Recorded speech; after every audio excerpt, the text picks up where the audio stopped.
Hello, Stacy.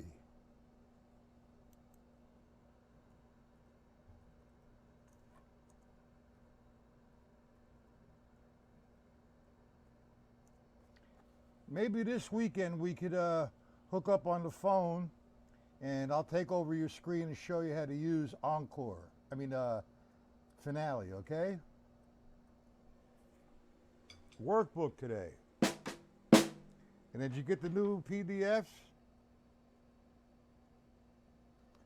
That's not good, Stacy.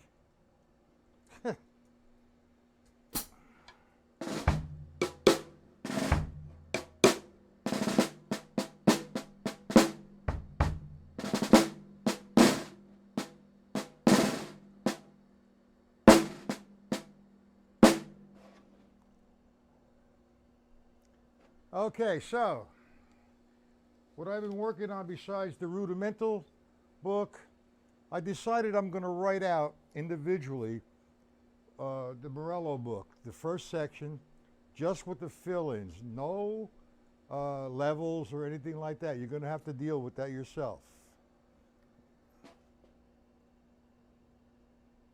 I'm fine. Well, now you have it.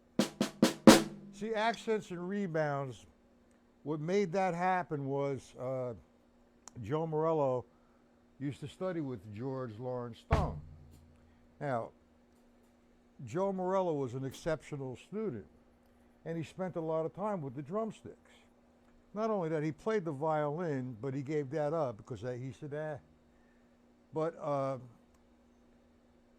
because he was like, I guess 95% blind, he, you know, the kids in the summertime or whatever, playing baseball or soccer or volleyball, whatever it is, they never chose him because of him being blind. So he just reverted to practicing all the time. And so he hooked up with George Lawrence Stone. And when he went to George Lawrence Stone, he was doing stick control, just like we do it. But he came in occasionally doing stick control book with accents, which there's no accents in stick control book. So that encouraged that encouraged Stone to write accents and rebounds. That's how the birth of it came. How you doing, Seth? What do we got now?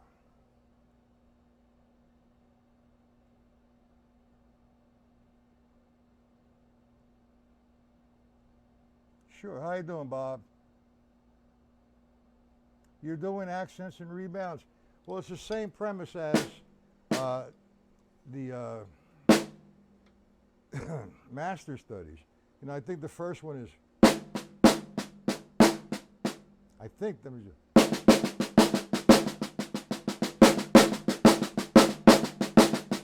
I think that was the first one. You have the book, so you have the PDFs as well now. You could all thank Jimmy for that.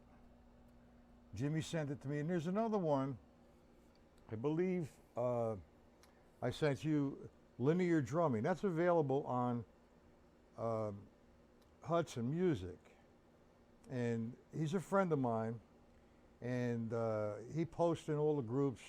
So he sent me the PDFs. So I figured I'd share them with everybody. It's a strange way of writing. I really haven't had that much time to look at it, okay? But we'll hang out with that. But again, I'm gonna write out all the fill-ins from the first section of Master Studies. Now, when you get it, when I finish it. I'm working on the rudimental book with the levels explained. It's a breakdown. I don't know what I should name it because I'm going to sell it as well. I guess the 40 with the rudimental breakdown, the 40 rudiments with the breakdown levels. I guess, I don't know. Unless Stacy can come up with a name for me. How you doing, Rafi? You got the accents and rebounds, right? in Carlos's book. All right, today we're going to be working with the workbook. I still have not fixed the covers on the 4 books that messed up. WOOK. So I have to go pick up the other ones tomorrow. So as I do that, I'm going to take them and get them fixed, okay? Anyway, Jimmy and Michael Lewis are all set for the last week of October, maybe the first week end of November. So Stacy, if that's open for you, that'd be cool, okay? No, it's not Rudiment Simplified. Nah.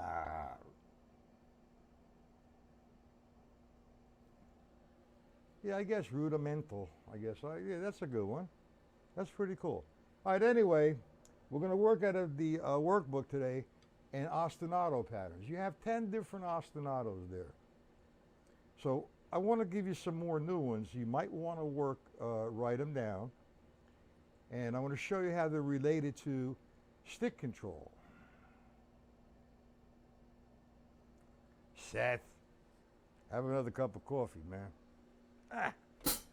Okay, the first ostinato, one of the first ostinatos, is you're playing your right cymbal on 1, 2, 3, 4. 1, 2, 3, 4. 1, 2, 3, 4. 1, 2, 3, 4. That's pretty simple. Now we have 2 options, or 3 options rather. We could play the hi-hat with that on 1, 2, 3, 4. 1, 2, 3, 4. 1, 2, 3, 4. 1, 2, 3, 4. Or we could play, ouch. We could play it, the hi-hats on all the ends. 1, 2, 3, 4. 1, 2, 3, 4. 1, 2, 3, 4. In essence, is what I'm doing. Here's the stick control book with the right hand and left foot. All R's equal the right hand on a cymbal. All lefts equal the hi-hat. 1 and 2, 3, 4. 1, 2, 3, 4. 1 and 2. That's 2 options. The third option, it makes it sound a lot fuller if you play the hi-hat 1 and on all 8th notes, like this. 1 and 2 and 3 and 4 and 2, 3, 4. 1, 2, 3, 4. So right there's 3 different ostinato patterns. Okay, now, what do we do with the bass drum? How you doing, Paul? What do we do with the bass drum? Well, you're going to do for those 3 options. Do we all understand the 3 options first, number 1? Do we all understand the 3 options? The hi-hat 1, 2, 3, 4. Hi-hat on all the ands, or hi-hat on straight 8th notes. We all understand that. Yes? No?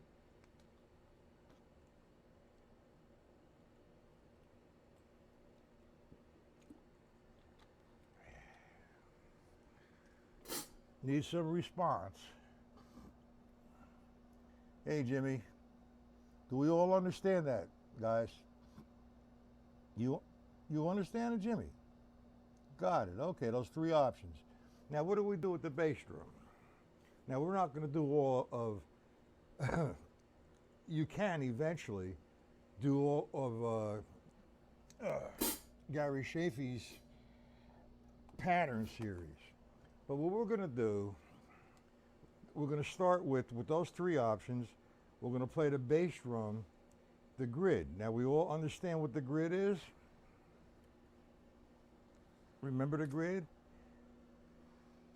I'm going to play simple. I'm going to play just my hi-hat on 1, 2, 3, 4. 1 E and 2 E and 3 E and 4 E and. That's my left foot part. Now, you have a couple different ways to play this. I'd rather you consolidate the grid. So if I do the grid with the bass drum, on the first downbeat it's 1, E, and the, 2, E, and the, 3, E, and the, 4, E, and the. That's the part you're going to play with the bass drum. So the first way you want to establish it is playing the bass drum at hi-hat 1, 2, 3, 4 with the bass drum. 1, E, and the, 2, E, and the, 3, E, and the, 4, E, and the, back. 1, E, and the, 2, E, and the, 3, E, and the, 4, E, and the. Now that's the bottom. That's what your feet are doing with that option of the hi-hat. Let's play the hi-hat on all eighth notes. We have 1 E and the 2 E and the 3 E and the 4 E and the 1 E and the 2 E and the 3 E and the 4 E and 1. Do we all understand that? Do I need to write that out for you guys?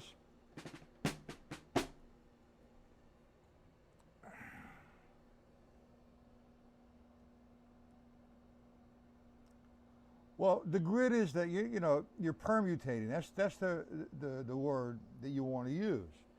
You move it over one note per downbeat.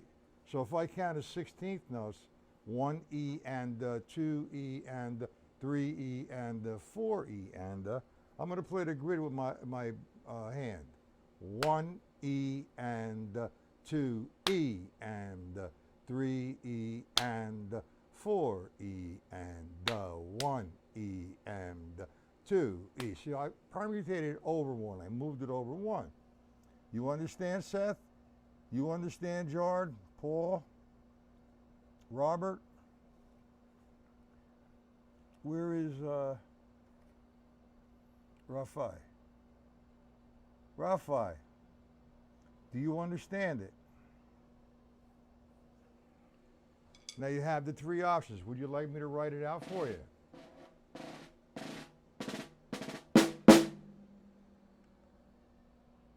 I'll write it out. I'll send it to you guys when I get a chance. Now that's the first pattern. 1 E and 2 E and 3 E. Nice and easy. 4. Hi-hat 1 E and 2 E and. Now on the ands. 4 E and 1 E and 2 and 3 and 4 and. Then on all the eighth notes, you have 1 E and 2 E and 3 E and 4 and then you put your bass drum in there. Now that's pretty easy, and you're going to do that process with all the ostinato patterns. The next ostinato is just straight eighth notes on the hi-hat, 2 and 4 on the snare drum. Rafi, you still here? So now you have the hi-hat, and remember now I'm going down, up to make it sound musical. I'm not pounding like so. I'm going 1, 2, 3, 2 and 4 now. 1, 2, and 3, 4, a 1, 2, 3, 4, 1, 2. Now, the bass drum, again with the grid, 1 E and 2, and, yeah, 1 E and 2 E and 3 E and 4 and.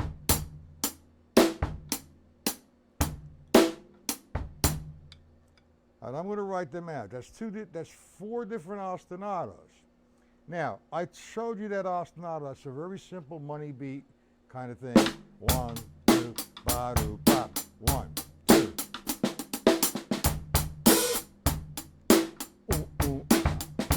Bop. That's the money beat.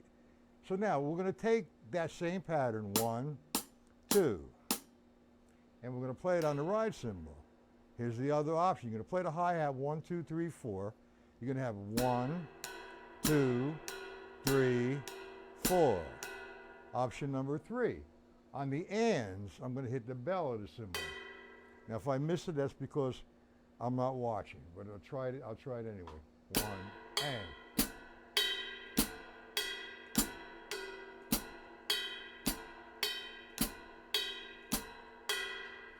Got it?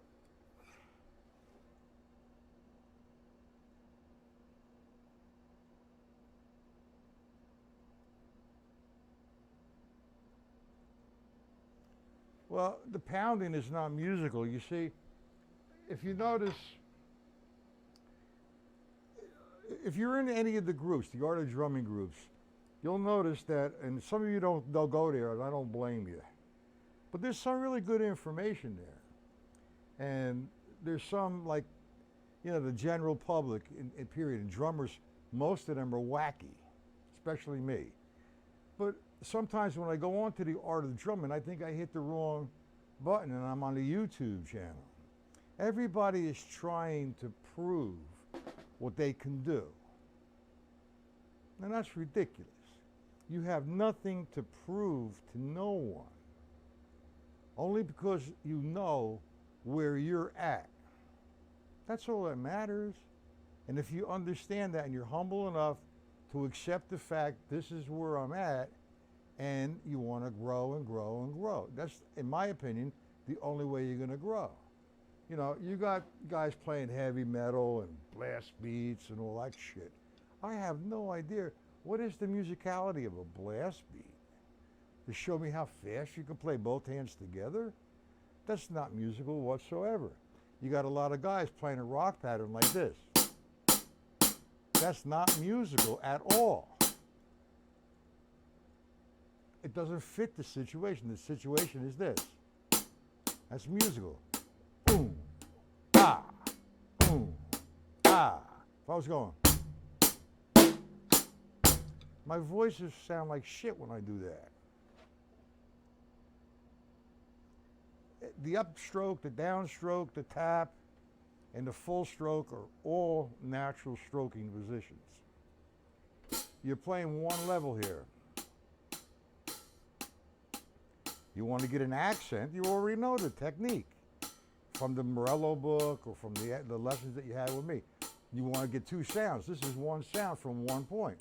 So you got 1, 2, 3, 4. 1, 2, 3, 4. Simple. It's natural. I don't have to go 1 and. I want to hit one louder all the way up to the ceiling. That's what you learn in the stick control book. All the technique that you have or have been learning, if you do not apply it musically, there's no sense. You know, it's like I keep telling everybody, I'm not teaching you how to play. And like I said, no one can teach you how to play.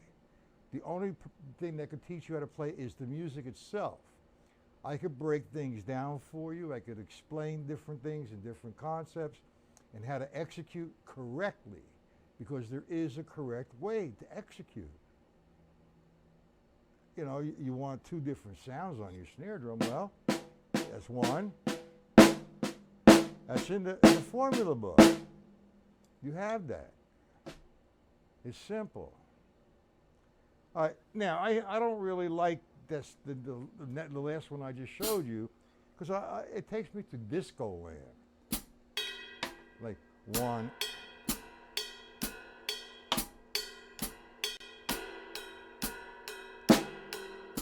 I hate that. I'd rather just do 1 on the and. That's still a disco pattern. 1, 1, and 2. The grid.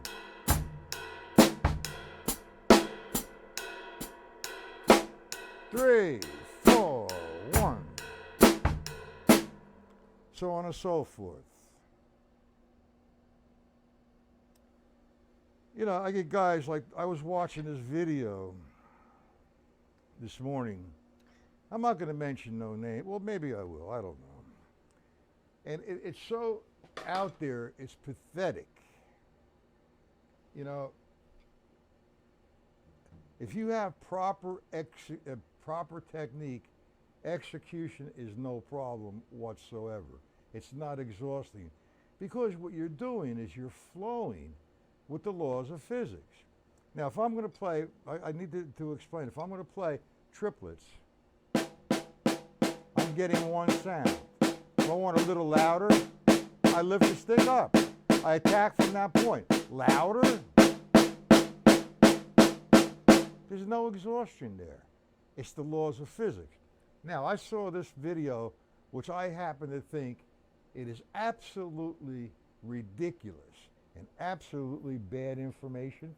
And it's from a very well-renowned drum instructor from the West Coast. Now, he's explaining what he calls molar. And anybody watches the video from Morello, you know, he coming up like this. That's just a whole waste of time and energy, and unnecessary motion to get a louder sound. He was playing the triplet with the accent on the 1, 2, 3, the first beat.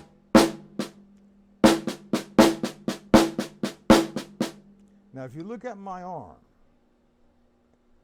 that elbow comes into the side of me before the accent. It's referred to some people as a whip. It's not a whip. If you're playing here,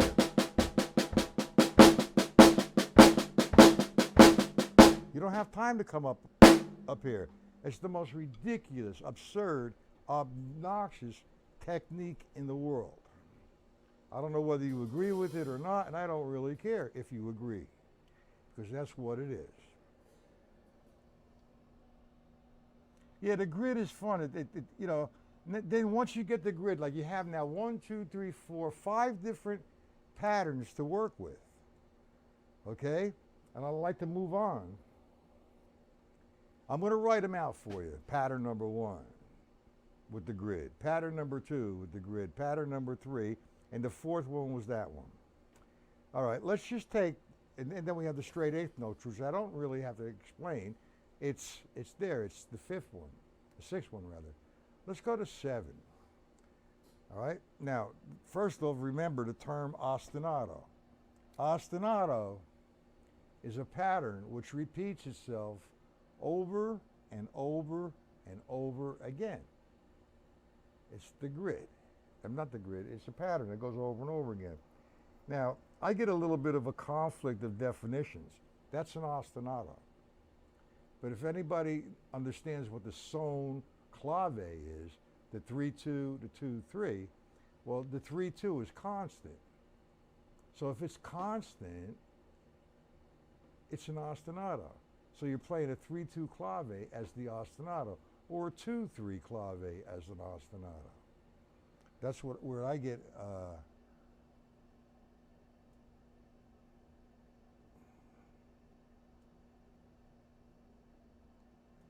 you saw the same video, okay. You don't lift the elbow, and it's not, you know, let me explain. If it was not, see, Sanford Moeller was an excellent musician, okay? You got to watch the Jojo Mayer video. Watch that on hand technique, okay? When you do unnecessary movement, it's ridiculous. It's so unnecessary to get your elbow, they call it the whip, it's retarded. You watch Joe Morello's instructional video, one of his instructional videos, you'll see he's not demonstrating this.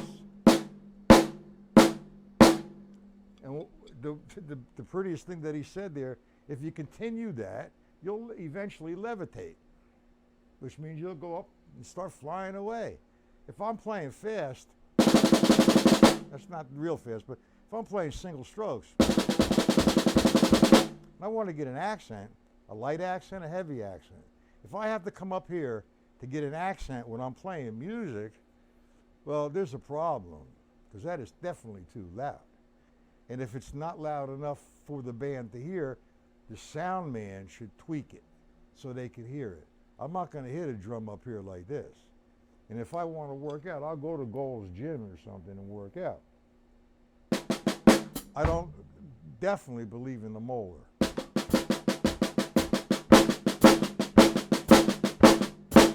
I want to see him go like this, playing it that fast. It's the pump, pump, pump. It's not, it's ridiculous. It's just retarded. All right, the clave is salsa, Latin music. The clave, there's three kinds of clave. There's the 3-2 clave, the son clave, the 2-3 clave, the son clave, and the rumba clave. It's so simple.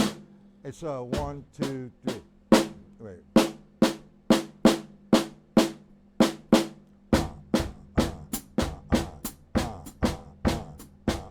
That's the 3-2 clave.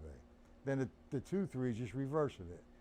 And there's when you're doing the rumba clave, you're just moving over one note. I'm not going to explain that.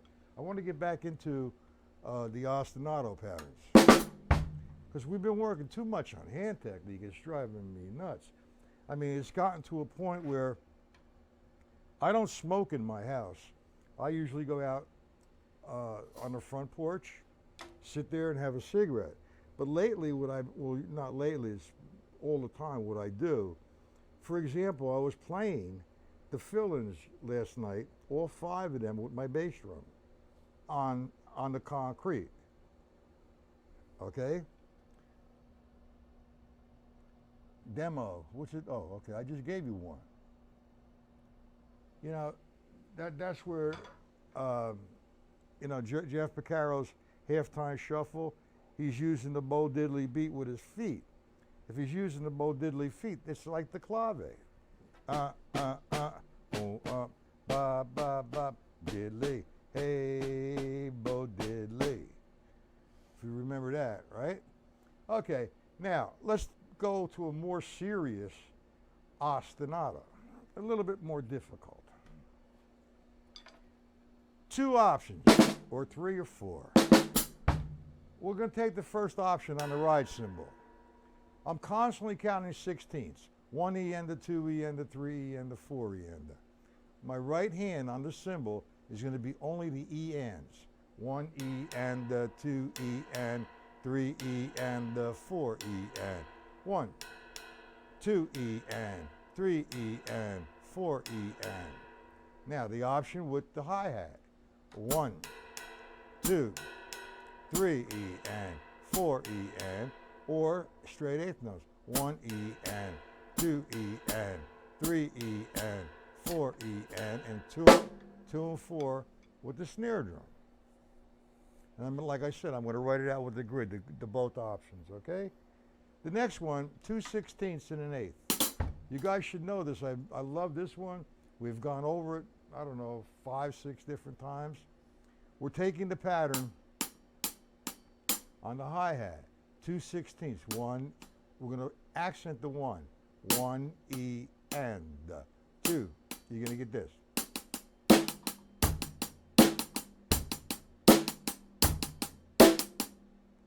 So if I break that down slow, it's going to be accenting the 1, 2, 3, 4, 1 E and.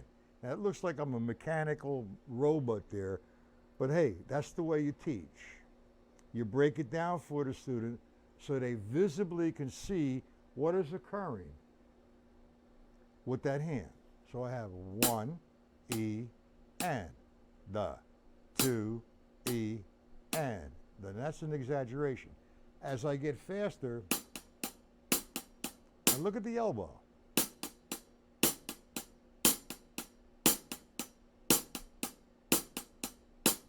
No molar. There's no such thing as molar. Ha!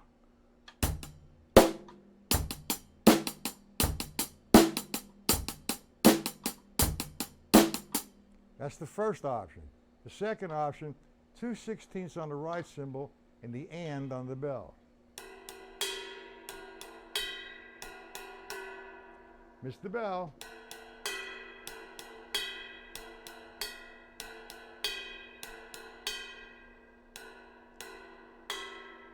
I need to move my arm back and forth because I'm placing the different sounds. That's like when you're moving around the drums, you need to move around like so. So you have.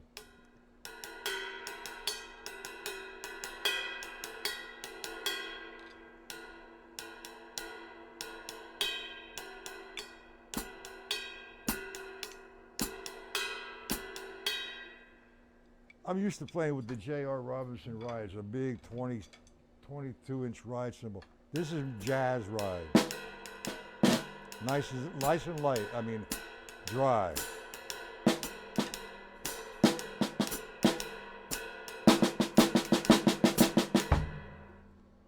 Okay. Now I'm going to write them out, okay, guys? Paradiddle. Ostinato. Or let's go to line 6 of the stick control book.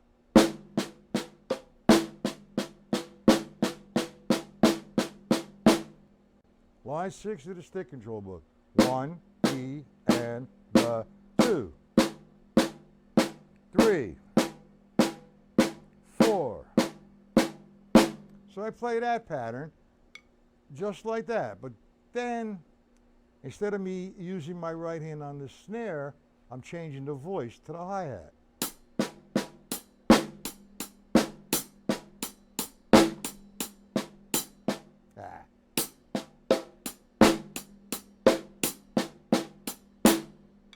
Get it? It's 1, E, and the 2, E, and the 3, E, and the 4.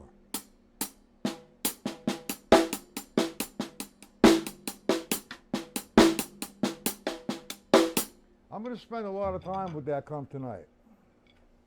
Okay? Bob, are you enjoying this lesson? Rafa, are you enjoying this lesson? And while I have it on my mind, okay, again, next week, Wednesday, we're going to spend on the drum pad. We're going to review the fill-ins, because I'll have them written out and sent to you, and we're going to try and work a little bit from accents and rebounds. I tell you, the one guy I know that has really mastered that book, that's his forte, is Alan Herman. He has that book in his back pocket. Okay. Everybody enjoying the lesson? Yeah? I'm just trying to do my best. It's a lot of hard work and it's not easy. And I'm patting myself on the back.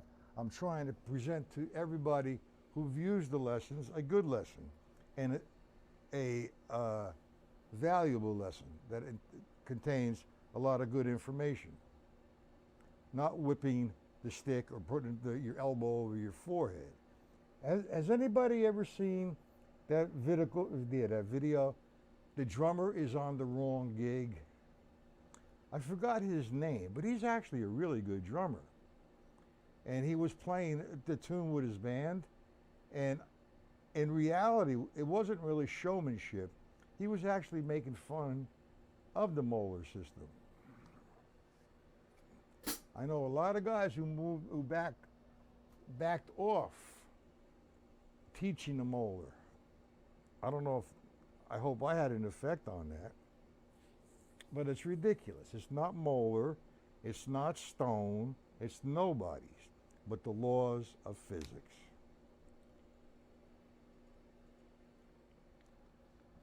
I have a good video on my channel. It was done about 4 or 5 years ago. Alan Herman was doing a broadcast. It lasted about an hour and a half, hour and 45 minutes. And he explains the levels and the laws of gravity and how to get a soft sound and a light sound, a louder sound, how to put yourself in position effortlessly to get it. Yeah, that's who it is. He's a good drummer. But it wasn't that a funny video? Nah, he wasn't acting goofy. He was making fun. Okay, guys. I have to go pick up my car. It's at the mechanics. I had to put a new alternator in it. So after the lesson, I'm going to go pick it up. Now, I'm not going to be able to have all of that written out for you by tonight, but sometime next week, we're going to do Wednesday, definitely the first lesson. If needed, the second lesson on the drum pad. And Thursday, we'll go back to the drum set. Does that sound okay with everybody? Is there any questions?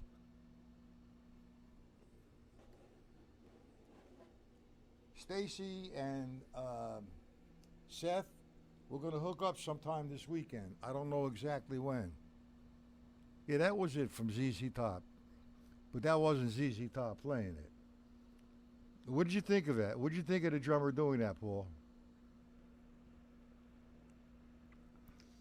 He almost levitated. Okay, Jarg, very good. Okay. No questions. All right, good.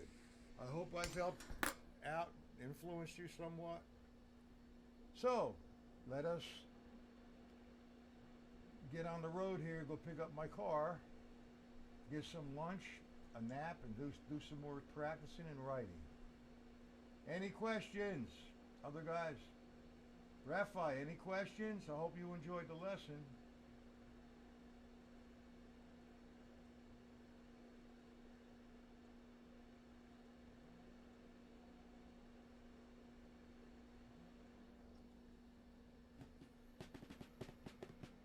It's, you know, how guys explain that molar, they don't even know what the hell they're doing.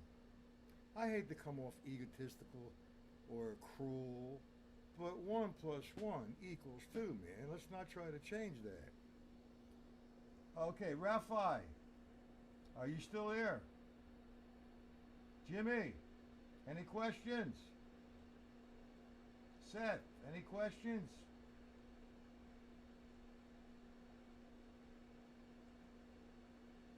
It's Molleor.